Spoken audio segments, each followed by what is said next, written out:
Hello everyone. Explanation start करने से पहले अगर आप मेरे चैनल पर न्यू आए हैं तो मेरे चैनल को सब्सक्राइब करें ताकि आपको ऐसे ही अच्छी अच्छी वीडियोस मिलते रहे, और अगर वीडियो अच्छा लगा तो उसे लाइक भी करिए। एंड अभी एक्सप्लेनेशन की शुरुआत करते हैं।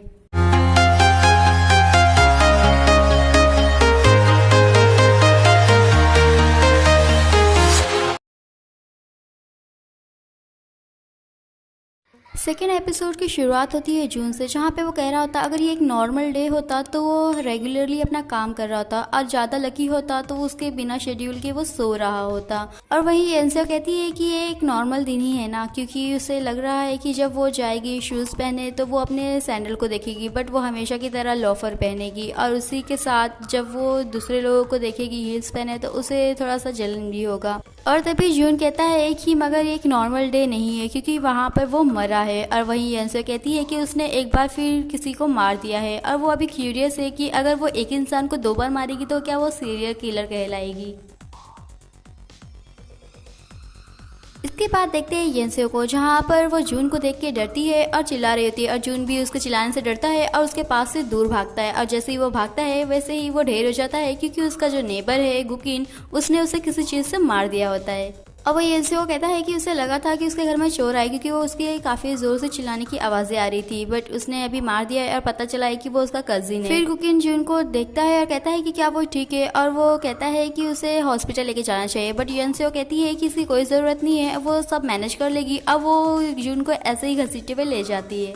इसके बाद येंसियो खुश हो रही होती है क्योंकि उसने जून को नहीं मारा है, अब वो जिंदा है। बट तभी जून उठता है और कहता है कि वो कहाँ पर है, और वो वहाँ पर मैनिएक जैसी हंसती हुई येंसियो को देखता है और कहता है कि वो कौन है। और तभी उसे याद आता है कि जब किसी ने उसे ज़ोर से मारा था और उसने उसका चेहरा देखा था। अब वो सिर्फ देखता है उसकी आईडी, तो उसे याद आता है कि वो जो कंपनी में साइन करने गया था बोनजोर वाली, उसमें वो वहाँ पर उसे मिली थी। और तभी वो उसे पूछता है कि वो कौन है, क्या वो सैमसंग है, क्या वो उसकी ऑब्सेसिव वाली फ़ैन है। और वो उसे सब कुछ कह रहा होता है कि उसने देखा है कि बहुत सारे लोग हैं, कभी कभी वो उसके घर पे भी आ जाते हैं, बट ये कुछ ज़्यादा ही हो गया, उसने उसे किडनैप क्यों करा है। येंसियो कहती है कि वो सैमसंग और उसकी ऑब्सेसिव फ़ैन नहीं है, और वो उसे अपनी स्टोरी बताती है कि उसका जो सीनियर था वो उसके ऊपर गुस्सा थी, और उसने सोचा कि वही उसका सीनियर, और उसने मार दिया था उसे।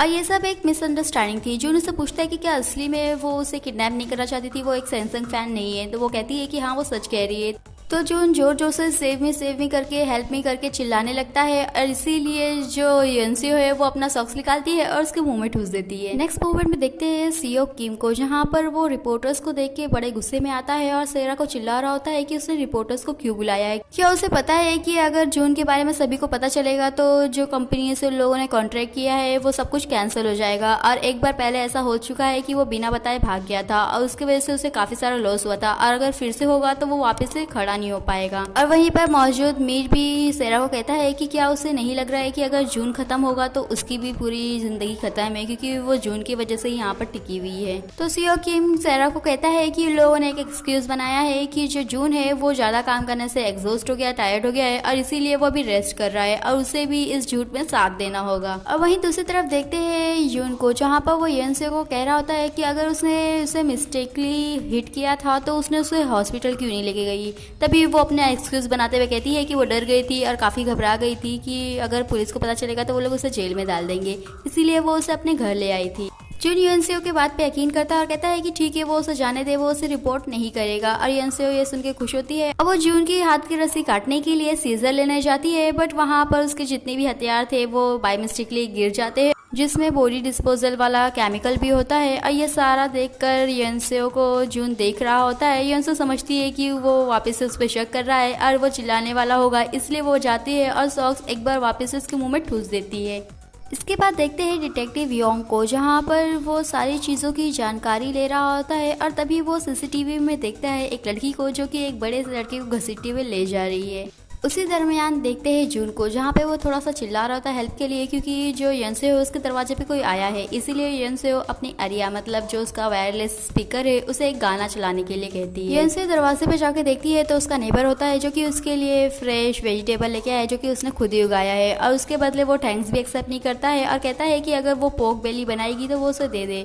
और तभी येंसियो उसे बताती है कि वो नूडल खाने जा रही है, तो वो अपना गिफ्ट वापस से रिटर्न ले ले। बट तभी वो न्यूज़पेपर में जून की फोटो देखता है, और वहीं वहीं पर जून योनसो को कहता है कि उसने ये सब कुछ प्लान किया है क्योंकि उसके साथ उसका साथी भी है। अब वो जो अरिया मतलब जो स्पीकर है वो उसको कहता है कि वो उसका साथी है। तो योनसो जून को कहती है कि क्या वो गुफा में रहता है, क्या उसे मालूम नहीं है वायरलेस स्पीकर क्या होता है। अब फिर वो उसे बताती है कि ये जो अरिया वो लोगों की हेल्प कर सकती है टीवी ऑन करने में, अच्छे गाने लगाने में और ज्यादा से ज्यादा उन लोगों को वेदर भी बता सकती है। जून योनसो को बताता है कि ये सारा काम उसका मैनेजर उसके लिए करता है। नेक्स्ट सीन में देखते हैं सीओ किम को, जहाँ पर वो डिटेक्टिव योंग को कह रहे होते हैं कि उन्हें जो भी टिप मिली है वो गलत है और जून के साथ ऐसा कुछ नहीं हुआ है, वो मिसिंग नहीं है, बस वो अपने शेड्यूल को लेकर काफी टायर्ड हो गया था, इसीलिए वो हॉस्पिटल में भी रेस्ट कर रहा है। और तभी डिटेक्टिव कहता है कि वो जून से मिलना चाहता है तो वो पूरा ही मना कर देता है, बट जो वहाँ पे सेरा बैठी होती है उसकी एक्टिंग तो लोगों को ले डूब रही होती है। बट कैसे भी करके सीओ किम डिटेक्टिव को रफा दफा करते हैं और अपने एम्प्लॉय से कहते हैं कि सेरा का जो कोच है जो उसे एक्टिंग सिखा रहा है उसे फायर करा जाए तुरंत ही।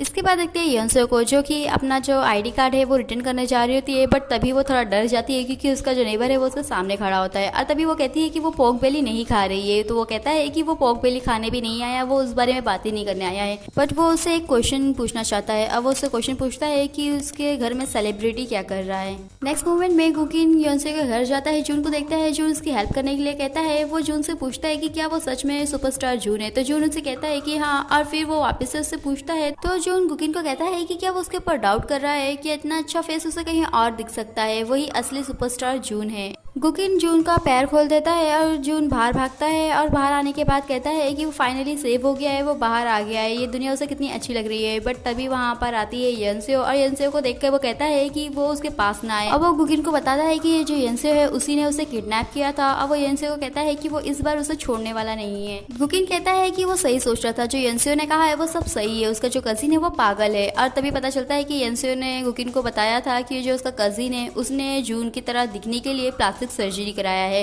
बट यहीं पर नहीं रुका, वो उसकी तरह एक्ट भी करने लगा है, जिसकी वजह से लोगों को पुलिस के चक्कर भी काटने पड़े। नेक्स्ट मोमेंट में जून घर के अंदर होता है, गुकिन उसका हाथ बांध रहा होता है और वो कहता है कि वो इतना पागल हो गया है तो वो उसे हॉस्पिटल में क्यों नहीं छोड़ देती है। तो यंसेओ कहती है कि वो क्या करे, वो बचपन से उसके साथ पली बड़ी है और वो उसका काफी अच्छा कजिन है, बट अभी तो रिश्तेदारों ने भी उसे मुंह मोड़ लिया है तो वो अब उसे अकेला तो नहीं छोड़ सकती है। गुकिन यंसेओ कहता है कि वो कितनी अच्छी कजिन है और वहीं पर जो जून है वो मैनियक जैसे हंस रहा होता है उसकी सारी बातें सुनकर। इसके बाद देखते हैं जून को, जहाँ पर वो यंसेओ को सोता हुआ देख अपने हाथ की रस्सी काट लेता है और वहाँ से भागने की कोशिश करता है। बट तभी वहाँ पर अलार्म बजता है जिससे यंसेओ जाग जाती है और वो भागते हुए जून को देखती है। जून उसे देखता थोड़ा डरता है, फिर वो कहता है कि वो क्या ही कर लेगा, इस बार वो उसे छोड़ने वाला नहीं है। और वो उसका कॉलर पकड़ता है, बट जो यंसेओ है वो उसे खूब जोर से उठाती है और पटक डालती है। बट फिर वो यंसेओ थोड़ा सा हैरान होती है और जाके चेक करती है जून को, तो वो देखती है कि उसकी सांसें नहीं चल रही है और फिर से वो खड्डे खोदने लगती है। बट यहाँ पे एक फनी चीज होती है कि वो बार बार उसका नाप ले रही होती है। यंसेओ जब जून पे मट्टी डाल रही होती है तो जून को होश आता है, वो उसे आवाज देता है। बट ये सुनने के बाद तो वो और जोर से मट्टी डालने लगती है क्योंकि अगर वो उठा तो वो उसे जेल में पहुंचा देगा। पर जून वहाँ से निकल आता है और कहता है कि जब उसने आवाज़ दिया तो वो उस पर मट्टी क्यों डाले जा रही थी। तो वो कहती है कि उसने आवाज़ ही नहीं सुना है और तभी वो उसके कॉलर वापस से पकड़ता है। बट फिर उसे याद आ जाता है कि कैसे पिछली बार धोपी पछाड़ हुआ था, इसलिए वो छोड़ता है और वहाँ से भागने की कोशिश करता है। बट वो जाके पेट से लड़ जाता है और जब वो उठता है तो वो वापस से यंसेओ के घर में होता है। जून यंसेओ को कहता है कि वो इस बार उसे जान से मारने की कोशिश कर रही थी, उसने आवाज़ दिया फिर भी उसे नहीं सुना। तो वो कहती है कि उसने पहले से ही आवाज़ नहीं सुना था, वो सच कह रही है। और वो कहती है कि वैसे भी देखा जाए तो 100% उसकी फॉल्ट है ही नहीं। अब वो उससे पूछती है कि एक सुपरस्टार वो इतनी रात में वो गली में क्या कर रहा था। और जून उसे कुछ बताने जा रहा था और कहता है कि वो वहाँ पर क्या कर रहा था। तो वो कहती है कि वो तो उसे पता होना चाहिए। अब वो उसे कहता है कि उसने इतने जोर से उसे मारा है कि उसका पूरा दिमाग ही घूम गया है और उसे नहीं याद आ रहा। और वो यंसेओ पे जोर से चिल्लाता है और कहता है कि अभी भी उसके पास टाइम है, अगर पुलिस को पता चला क्या उसे लग रहा है कि उसकी कंपनी उसके मिसिंग होने पे कुछ नहीं करेगी। बट तभी उसी वक्त वहाँ पर न्यूज़ फ्लैश होती है कि जो जून है, सुपरस्टार जून है, उसे एडमिट किया गया है हॉस्पिटल में और उसका रीज़न है कि वो ओवरवर्क कर रहा था और उसका शेड्यूल एकदम पैक था। तो अभी वो हॉस्पिटल में है और रेस्ट कर रहा है। इसके बाद देखते हैं सीओ किम को, जहाँ पे वो कहता है कि उसने सारे स्टाफ को पूछा है और किसी ने भी नहीं कहा है कि उन लोगों ने पुलिस से कुछ भी बात किया है जून के बारे में। तभी मीर कहता है कि उसने इसीलिए कहा था कि वो सिर्फ जून पे फोकस ना करे।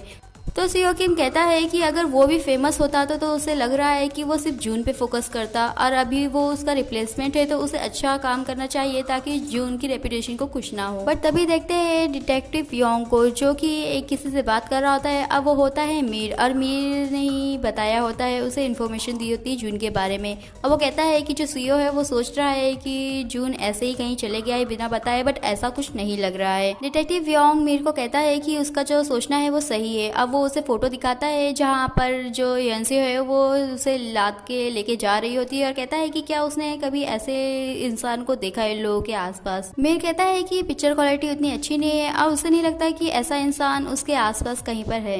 और वहीं देखते हैं यंसियो को, जहाँ पे वो सोच रही होती है कि क्या करे। अब वो इंटरनेट पे सर्च करती है कि एक्सीडेंटली अगर उसने किसी सेलिब्रिटी को किडनैप कर लिया है तो क्या करे। तभी वहाँ पे यंसियो को एक स्टॉकहोम सिंड्रोम दिखता है, जहाँ पर उसमें कहा गया है कि अगर वो जिसे किडनैप किए उससे प्यार हो जाएगा तो वो उसे जरा भी परेशान नहीं करेगा और रिपोर्ट नहीं करेगा उसके बारे में। और वहीं जून को सोचते हुए समझ में आता है कि वो तो सुपरस्टार जून है, वो किसी को भी अपने प्यार में पागल कर सकता है और अगर ऐसा होगा तो वो उसके चंगुल से भाग भी सकेगा। इसके बाद देखते हैं यंसियो को, जहाँ पर वो एक न्यू ड्रेस खरीदी होती है जून को सेड्यूस करने के लिए। अब वो तैयार होकर वहाँ पर आती है। अब वहीं पर जून भी तैयार होता है उसे अपने प्यार में पागल करने के लिए। बट जैसे ही वो लोग किस करने वाले थे यंसियो कहती है कि उसे काफी गर्म लग रहा है। अब वो जाती है खिड़की खोलने, बट खिड़की ज्यादा ही खुल जाती है। अब वो बाहर गिर जाती है। अब वो बचाने के लिए कह रही होती है तो उसे वो कहता है कि अगर वो उसे खोल देगी तो वो उसे जरूर बचाएगा। तो यंसियो कहती है कि अगर वो उसे नहीं बचाएगा तो वैसे भी वो इसी घर में हमेशा के लिए सड़ेगा। तो वो उसे बचाता है। और फिर यंसियो रो धो के बैठी होती है। और वो कहता है कि क्या वो पागल है, वो उसे सेड्यूस करने जा रही थी। तो वो कहती है कि क्या वो भी वही नहीं कर रहा था। जून यंसियो को कहता है कि अगर वो उसे अट्रैक्ट करना चाहेगा तो वो हो जाएगी, बट उसके लिए वो इम्पॉसिबल है। उसे याद होना चाहिए कि वो एक्टर है, वो एक्टिंग कर रहा था। इसके बाद देखते हैं यंसियो को, जहाँ पर वो अपना बैंक बैलेंस देखती है और कहती है कि उसके पास तो 50 लाख वॉन है भी नहीं और उसे इतना कमाने में तो 6 महीना लगेगा, क्योंकि वो अभी कुकिंग से बात करके आई होती है कि वो अगर वियतनाम में रहने जाएगी तो उसे कितना पैसा चाहिए होगा। बट अभी उसे इतना पैसा कमाने के लिए 6 महीना तो लगेगा और तब तक वो जून को कैसे संभाल के रखेगी। और तभी वो सोचती है क्यों नहीं वो उसके साथ कॉन्ट्रैक्ट करे। यंसियो जून के पास जाती है, उसे कहती है कि क्यों नहीं वो लोग कॉन्ट्रैक्ट करे, जबकि लोग साथ में रहेंगे तो सही से रह सके। वो कहता है कि क्या वो पागल हो गई, वो ऐसा सोच भी कैसे सकती है कि एक किडनैपर और एक किडनैपी के बीच में कॉन्ट्रैक्ट होगा। ये तो इस कंट्री में पहली बार होगा या तो पूरे वर्ल्ड में पहली बार हो रहा होगा। और तभी वो सोचता है कि अगर वो उसे नहीं कहेगा तो वो वापस से उसे मारने की कोशिश करेगी, क्योंकि तो वो है ही क्रेजी। नेक्स्ट मोमेंट में वो लोग कॉन्ट्रैक्ट लिख रहे होते हैं और यंसियो कहती है कि वो वहाँ की किडनैपर है, तो वो उसमें लिख रही है कि वो उसके पूरे खाने पीने का ध्यान रखेगी। जून उसे कहता है कि पहली बात तो वो उसका हाथ खोल दे, वो खाना कैसे खाएगा, और अगर उसे इचिंग हो रही होगी तो वो खजवाएगा कैसे, और मोस्ट इम्पोर्टेंट बात अगर उसे वॉशरूम जाना होगा तो वो कैसे जाएगा। बट फिर नेक्स्ट मोमेंट में देखते हैं कि जो उसका हाथ खोलने का था वो खोल ही नहीं, बट आगे कर देती है और कहती है कि वो एडजस्ट कर लेगा इसी में। इससे जून को थोड़ा सा गुस्सा आता है और वो वापस से उसके ऊपर अटैक करता है और फिर से एक बार वो फंस जाता है और वहाँ पे ब्लड पार्टी हो जाती है। इसके बाद देखते हैं कि जून के नाकों में 2 टिश्यू लगे होते हैं और खून निकल रहा होता है। और तभी वहाँ पर वो कहता है कि वो अपना स्पेशल रिक्वेस्ट भी उस कॉन्ट्रैक्ट में डालना चाहेगा कि जो किडनैपर है वो जरा भी वायलेंस ना करे। यंसियो कहती है कि वो उसे मारना नहीं चाहती थी, मगर अगर वो उसके ऊपर पहले अटैक करेगा तो वो बच नहीं पाएगा। तभी जून उसे कहता है कि वो एक स्पेशल टर्म्स एंड कंडीशन डालना तो उसमें भूल ही गया है। वो कहता है कि सबसे लास्ट और इम्पोर्टेंट ये है कि वो उससे प्यार ना करने लगे, नहीं तो जब वो उसका जाने का टाइम होएगा तो वो कहेगी कि वो उसे प्यार करने लगी है और वो उसे छोड़ेगी नहीं। ये सुनकर यंसियो कहती है कि क्या वो पागल है, वो ऐसी कैसे बात कर रहा है, वो तो उसका टाइप का भी नहीं है। जून कहता है कि अगर कॉन्ट्रैक्ट की पूरी लिस्ट उसने लिख ली है तो अभी उसे रेड स्टैंप लाके उस पर स्टैंप करना चाहिए। तभी हम देखते हैं कि जो यंसियो है वो जून के नाक से जो खून निकल रहा है उसी से अपना जो थंब है उसको लगाकर उस पर प्रिंट करती है। नेक्स्ट मोमेंट में वो दोनों ही हाथ मिलाते हैं ताकि वो दोनों एक दूसरे के साथ अच्छे से रहे। बट वहीं पर जो यंसियो है वो सोच रही होती है कि बस वो 3 मंथ के अंदर इतना पैसा कमाए कि यहाँ से रफो चक्कर हो जाए। और वहीं जून सोच रहा होता है कि अभी उसने ऐसे ही उसे जीतने दिया है, बट जब भी अपॉर्चुनिटी मिलेगी तो वो उसके चंगुल से आज़ाद हो जाएगा। और आज का हमारा ये वीडियो यहीं पे फिनिश होता है। फिर मिलेंगे नेक्स्ट पार्ट में। वीडियो अच्छी लगे तो चैनल को सब्सक्राइब करें, वीडियो को लाइक करें और कमेंट करके बताएं। और आगे जानने के लिए स्टे ट्यून्स।